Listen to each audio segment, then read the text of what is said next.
Une mission parlementaire à Fadangourma pour nouer le dialogue avec les différentes couches sociales en vue d'un retour au calme dans la cité de Yendabili. La délégation est composée de députés de la région de l'Est. Nous irons à Fada pour entendre Lambert Soma sur ces concertations. Et puis, l'aéroport international de Bobo-Dioulasso qui souffre de désœuvrement, le trafic aérien y est quasi inexistant. Pourtant, l'infrastructure s'est adaptée aux normes aéroportuaires internationales. Quelles sont les solutions pour sortir l'aéroport de la capitale économique burkinabé de cette léthargie qui perdure? Nous en parlerons dans ce journal. Atmosphère délétère au Brésil où des manifestations se multiplient pour demander le départ de Dilma Rousseff. Un décret présidentiel qui nomme Lula da Silva comme directeur de cabinet du gouvernement et la colère monte d'un cran dans la rue. Les temps sont donc durs pour les deux dirigeants empêtrés dans un scandale de corruption. Voilà, c'est le menu de ce journal. Bonjour à tous, bienvenue au 13h15 de la télévision du Burkina. Et pour ouvrir ce journal, le comité de pilotage du programme d'appui à la politique nationale de justice a tenu une rencontre hier à Ouagadougou pour définir les grandes orientations pour la mise en œuvre des activités du programme et valider le projet de décret. Le programme d'appui au pouvoir judiciaire est financé par l'Union européenne à hauteur d'environ 10 millions de francs CFA. Bouma Ernest Nebier. Cette rencontre du comité de pilotage du programme d'appui à la politique nationale de justice a pour but de valider le projet de dévi, programme de croisière numéro 2 et de donner les grandes orientations pour la mise en œuvre effective des activités du programme. Un programme qui comprend plusieurs axes. Il y a des axes concernant la relecture des textes, il y a des axes concernant le management des juridictions, il y a un axe concernant donc la moralisation du corps et il y a un axe concernant les droits humains, l'humanisation des lieux de détention. Ce programme financé à hauteur d'environ 10 millions d'euros par l'Union européenne devra faciliter la mise en œuvre de la politique nationale de justice. Une politique nationale adoptée par le gouvernement en 2010 dont la vision à l'horizon 2019 est celui d'une justice indépendante, équitable, crédible et accessible à tous au Burkina. Voilà, le programme d'appui au pouvoir judiciaire est financé par l'Union européenne à hauteur d'environ 10 millions d'euros.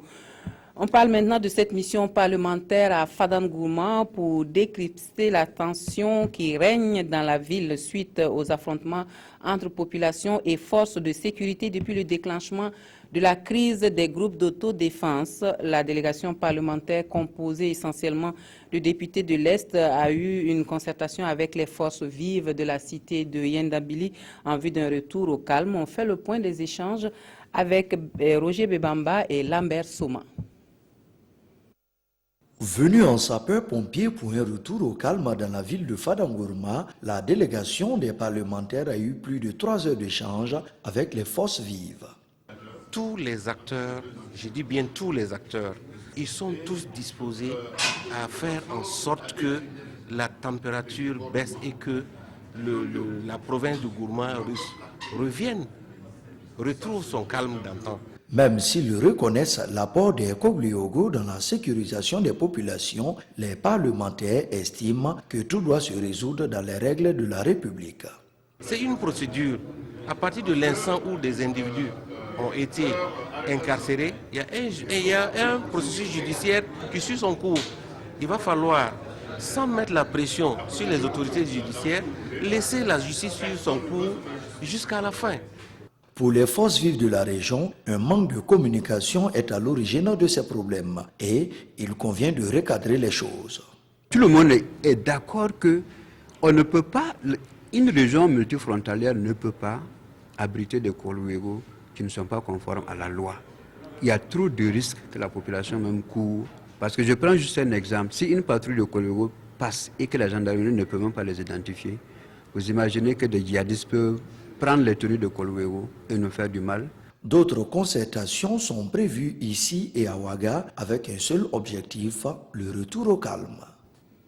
Nous avons Lambert Soma en ligne. Bonjour Lambert. Bonjour Marguerite Douaneau. Alors Lambert, dites-nous, finalement ces concertations se sont déroulées dans quel climat, ces concertations entre la délégation parlementaire et les forces vives? Oui, les concertations se sont déroulées dans un climat parfois un peu tendu, mais bon an mal an, les échanges ont duré quand même un peu plus de 3 heures de temps et différentes communautés religieuses, coutumières et les organisations de la société civile et de jeunesse, tout le monde a pris part à cette rencontre et l'on peut quand même retenir que il y a espoir que la situation devienne calme ici à Fadambo. Et aujourd'hui, quelle est l'atmosphère qui prévaut à Fada? En ce début de matinée, ici à Fadambo, un groupe de jeunes manifestait toujours leur mécontentement. Ils se sont opposés à la réouverture du grand marché, mais très vite, ils ont été rejoints par une personne ressource et les échanges se déroulent au sein de leur quartier général. Mais ce que l'on peut retenir dans l'ensemble, c'est que la vie reprend son cours normal ici à Fada. À 10 heures, les portes du marché central étaient ouvertes, mais les boutiques étaient closes en grande majorité. L'affluence était du côté où les femmes vendent les fruits et les légumes. Les routes qui avaient été fermées à la circulation sont à nouveau ouvertes, tandis que celles où les pneus avaient été brûlés ont été nettoyées et le trafic routier se passe sans problème. Le dispositif sécuritaire mis en place a également été allégé et selon plusieurs sources, les transactions sont toujours en cours. Alors, est-ce que c'est un calme précaire? Est-ce qu'il faut craindre encore des foyers de tension? Non, à l'heure actuelle, on ne peut pas parler de calme précaire. La situation est quasiment venue à la normale. Mais il faut noter également que le gouverneur de la région de l'Est, le colonel-major Pédi Asensioda, a tenu une conférence de presse ce matin, au cours de laquelle il est revenu sur les différents événements qui ont secoué la ville. Pour lui, c'est un déficit de communication qui est à l'origine de cette situation. Mais nous y reviendrons un peu plus tard dans nos prochaines éditions. Merci Lambert pour toutes ces informations depuis Fada Ngourma sur la situation qui prévaut en ce moment dans la cité de Yandambili. Autre point de l'actualité, l'aéroport international de Bobo-Dioulasso, parlons-en, un aéroport qui est sous-exploité et c'est peu de le dire. L'aéroport qui existe depuis les années 30 s'est au fil du temps adapté aux normes aéroportuaires internationales. Pourtant, force est de constater que depuis quelques années, l'infrastructure connaît un désœuvrement quasi total. On n'enregistre que quelques 2 vols par semaine. Quelles sont alors les raisons de cette léthargie de l'aéroport international de la capitale économique burkinabé? La question a inspiré Drissa Traoré et Hahadi Sandamba. L'un des rares vols qui dessert la ville de Bobo-Dioulasso. Un vol de transit de surcroît. Venu de Ouagadougou, cet avion vient récupérer les passagers pour Abidjan. Cela se passe 2 fois seulement dans la semaine. Nous avons une grosse infrastructure qui est là et qui, quelquefois, n'est pas rentabilisée. Pour un prix comme le nôtre, je crois que c'est un peu comme une perte de ressources. Et nous avons remarqué qu'au niveau de Bobo-Dioulasso, les commerçants sont obligés de transporter par les moyens routiers, le transport routier, pour aller prendre l'avion à Ouaga pour affréter. Et pourtant, l'aéroport international de Bobo-Dioulasso en a les capacités et mieux. Il est doté d'infrastructures qui répondent aux normes internationales. En témoignent ces installations en cours. Aujourd'hui, tout ce qu'on parle, on parle de sûreté et de sécurité. Donc c'est cet effort que nous faisons pour que les compagnies soient rassurées qu'ils peuvent transporter même le cargo à partir de Bobo à destination internationale.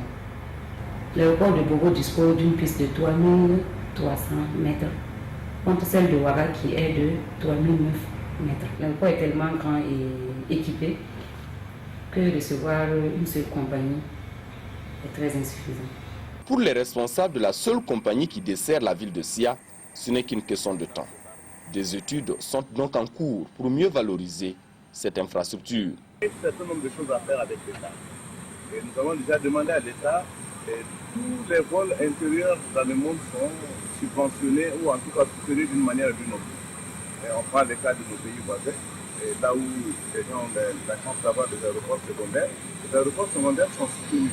Nous sommes en phase avec l'État. Aujourd'hui, nous sommes en discussion pour soutenir ces vols extérieurs.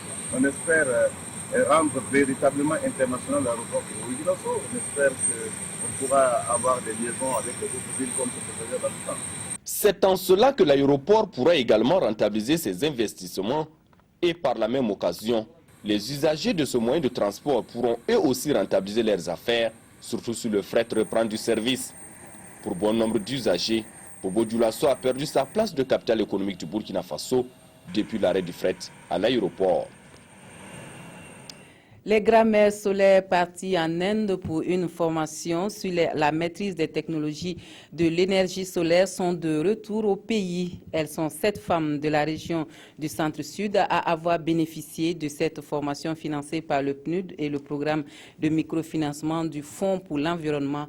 En guise de bienvenue, le ministre en charge de l'environnement leur a offert des kits solaires. Adama Guiti et Yolande Lompo étaient à Manga pour cette cérémonie d'accueil. Partie de Manga sans aucune expertise, Mariam Tapsaba et 6 autres femmes reviennent de Tilonia où elles ont reçu une formation en technique d'énergie solaire. Les 6 mois passés au sein de Baré Foot College, au pays de Gandhi, à maîtriser cette technologie leur confère désormais le titre d'ingénieur. Avant elles, 6 autres grand-mères solaires avaient reçu la même formation entre septembre 2010 et mars 2011.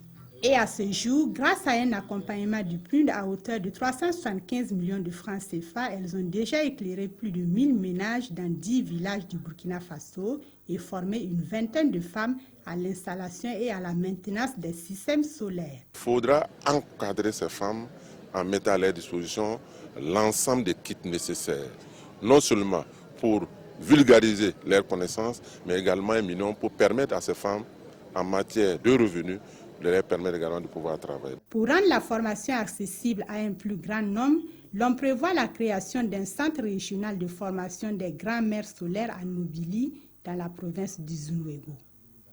Ainsi, grâce au programme de microfinancement du Fonds pour l'environnement mondial du Programme des Nations Unies pour le développement, ce centre qui sera fonctionnel en 2017, selon le premier responsable du ministère en charge de l'environnement, accueillera des femmes analphabètes du Mali, du Togo, du Ghana, du Bénin, du Niger et de la Côte d'Ivoire dans le but de réduire considérablement les conséquences environnementales de l'utilisation des énergies fossiles dans la sous-région ouest africaine.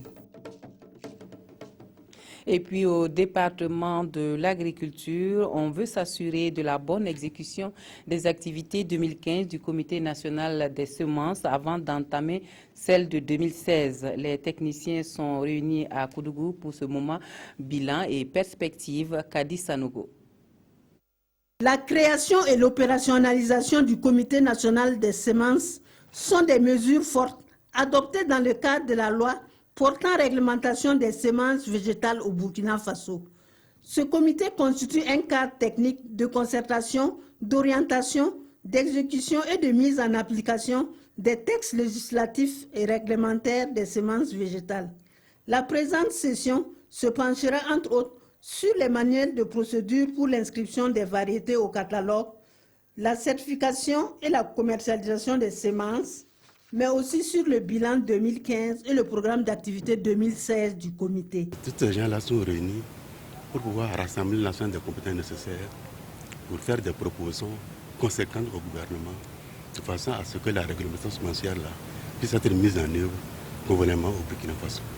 Et nous sommes là aujourd'hui, effectivement, pour faire avancer toutes les mesures et les activités qui sont initiées depuis 2012, qui correspondent à l'installation officielle du comité. Ces 2 jours seront certainement riches en échanges d'informations et d'expériences pour les participants. Le Burkina Faso qui est également en avance en matière de techniques culturelles pour améliorer les productions agricoles. Contre l'érosion du sol, par exemple, il y a la technique des cordons pierreux et les fosses fumières qui ont fait leurs preuves. L'Union nationale des producteurs du Burkina accompagne les producteurs dans l'utilisation de cette technique, un cas pratique à Koumbia dans ce reportage de Karim Ilboudo et Mireille Carole Tougouma. Des cordons pierreux pour retenir l'eau de pluie et éviter l'érosion du sol. L'hivernage approche et ces mécanismes sont mis en place dans l'espoir d'un meilleur rendement dans les champs. Les avantages de cette technique visent à empêcher le ruissellement de l'eau dans une certaine vitesse. Il va sans dire que la plante en sort bénéficiaire et les dégradations du champ sont amoindries. Autre technique qui pourrait contribuer à la fertilité des sols, c'est la mise en place de fosses fumières. C'est qu'avec l'engrais chimique, vraiment le rendement n'est pas tellement abordable par rapport à la fumée organique. Puisque la fumée organique bien fabriquée, ça peut rester sur la parcelle durant 3 ans. Et vous apportez maintenant les urées ou bien peut-être les engrais chimiques pour des compléments. Ce projet de renforcement des capacités des producteurs dans la gestion des fertilités des sols et de la lutte contre l'érosion est de l'Union européenne en partenariat avec l'Union nationale des producteurs de coton du Burkina, en abrégé UNPCB. Financée à hauteur de 300 millions de francs CFA, elle va couvrir les 28 provinces que compte l'UNPCB. Actualité hors de chez nous et nous nous rendons au Brésil où c'est un sale temps pour Dilma Rousseff, menacée de destitution parce que empêtrée dans un scandale de corruption avec son mentor, l'ancien président Lula da Silva. La nomination de ce dernier d'ailleurs comme directeur de cabinet du gouvernement va déclencher la colère de la rue. Nouvelle manifestation émaillée de violence la nuit dernière au Brésil. À Brasilia et Rio, des milliers de personnes sont descendues dans la rue, ulcérées par la nomination de l'ancien président Lula au poste de directeur de cabinet du gouvernement de Dilma Rousseff. Les deux dirigeants sont ébranlés par un scandale d'état de corruption. La présidente brésilienne menacée de destitution y voit une tentative de putsch. Je me bats contre la corruption parce qu'après ce qui s'est passé, nommer Lula comme ministre, c'est comme une gifle à la face du peuple brésilien. Je suis venu car je crois au changement pour notre pays et j'espère sérieusement que cela va porter des fruits dans le futur. À peine le décret de nomination de Lula publié et l'ancien président intronisé, un juge a ordonné sa suspension, considérant qu'il pouvait s'agir d'entrave à la justice. Dilma Rousseff fait quant à elle l'objet d'une procédure de destitution. Une commission spéciale a été nommée au Parlement à cet effet et doit rendre un rapport. Aujourd'hui, de nouvelles grandes manifestations sont organisées dans tout le pays. Et pour finir ce journal, nous revenons chez nous et c'est la revue de presse des quotidiens que nous propose Abdoul Rasmane Zongo. L'une des actualités majeures relayées par les journaux ce vendredi se rapporte donc aux élections en vue dimanche prochain au Sénégal, au Niger, au Congo et au Bénin. Les enjeux de ce dimanche électoral donc sont analysés et commentés par les quotidiens que Abdoul Rasmane Zongo a feuilleté pour nous. En politique, c'est ce dimanche électoral du 20 mars qui retient l'attention des quotidiens de ce vendredi. Plusieurs scrutins aux divers enjeux titrent les éditions Le Pays. D'abord au Bénin, où il s'agit de confirmer, selon notre confrère, la place de ce pays comme phare de la démocratie dans le continent. Et cela passe, selon notre confrère du journal Le Soir, par un duel serré entre Lionel Zinsou, candidat de la continuité, et Patrice Talon, candidat de la rupture. Pour aujourd'hui au Faso, cela signifie que la démocratie a toujours de beaux jours dans l'ex-Dahomey. Au Niger, remarque les éditions Le Pays, le décor est tout autre avec un Hama Amadou malade et prisonnier. Ce qui fait dire à notre confrère d'aujourd'hui au Faso que c'est moins la victoire que redoute Mamadou Issoufou que le taux d'abstention qui pourrait éventuellement discréditer son élection. Au Sénégal, le référendum vise à hisser haut le drapeau de la démocratie, soutient le pays, qui note contrairement qu'au Congo, il s'agit d'une mascarade électorale qui s'annonce. Aujourd'hui, au Faso constate plutôt que l'enjeu est l'alternance dans ce pays du Congo, géré depuis 32 ans par un même président, et notre confrère alors de conclure « Attention, c'est un scrutin chrysogène ». Voilà donc pour l'actualité du 13h15 de la télévision du Burkina. Merci à vous de nous avoir suivis. Excellent après-midi à tous et à toutes.